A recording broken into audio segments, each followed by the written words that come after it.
Justin, let's get you updated on the latest out of Humboldt County, where crews there are hard at work trying to get everything back to normal after that 6.4 magnitude quake struck earlier this week. And power was restored to nearly all of the affected area. That's a little silver lining there.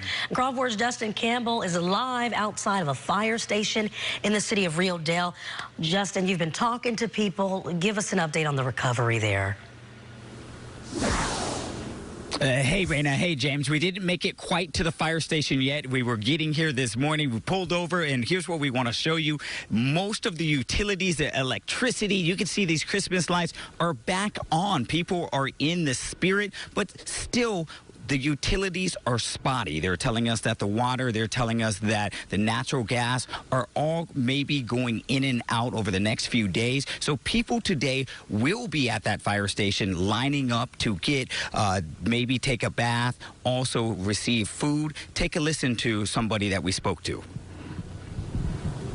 Our washer and dryer were right outside our door, and we're shaking everywhere, and I was worried they were going to fall. Kelly York is happy to be safe after a roughly 2-minute earthquake flung all of her bathroom cabinets open, dumping her toiletries all over the ground, along with cracking 2 TVs and now a large crack in the wall. We were all pretty freaked out, and no power. Everything was completely dark afterwards. Her home was ruled safe to enter afterwards, but unfortunately, 2 people were killed from medical-related emergencies and 11 injured. Now the community is rallying together to move forward.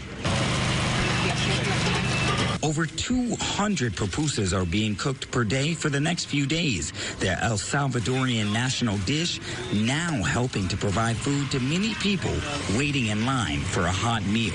It's been very stressful over the last couple of days, and we lost a lot of food because of the lack of PG&E and refrigeration. And Fire Chief Shane Wilson says roughly 20 families have been displaced. They're here to provide food, water, and most importantly, comfort.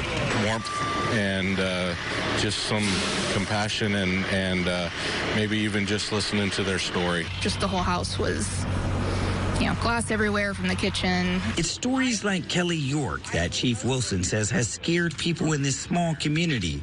But he says they will prevail. My goal is to make sure we get some rest for all of our crew, and then we can start fresh tomorrow.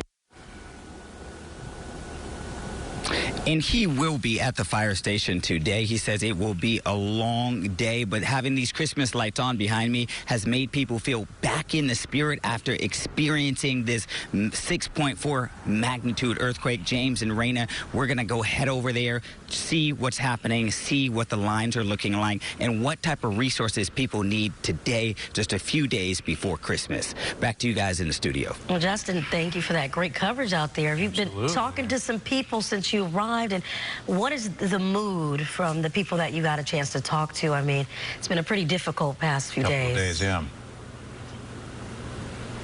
Yeah, a lot of people just never thought that they would experience something like this. Their bed was shaking. I mean, we all know living in California there are earthquakes, but most of the time we don't feel it. And to the extent that when you hear the people's stories of everybody is just really shaken up after what they have felt, and just it's shaking them. And so it's something that now getting back life to normalcy just a few days before Christmas is something that they would like to do. And they really here, they just want bottled water. They want to be able to, something like going to the tap, being able to wash your dishes. That's something that we take for granted. And when you're here, you see that they really want to be able to do that. And that's why the fire chief said it's going to be a slow recovery. And he's also asking if you have maybe flashlights or batteries, that's something that he would like in donations, because he says it will take a little while. So we'll check back in with you later on in the show. And reporting live here in Rio Dell, Justin Campbell, KRON 4 News. Thank you, Justin. Yeah, just having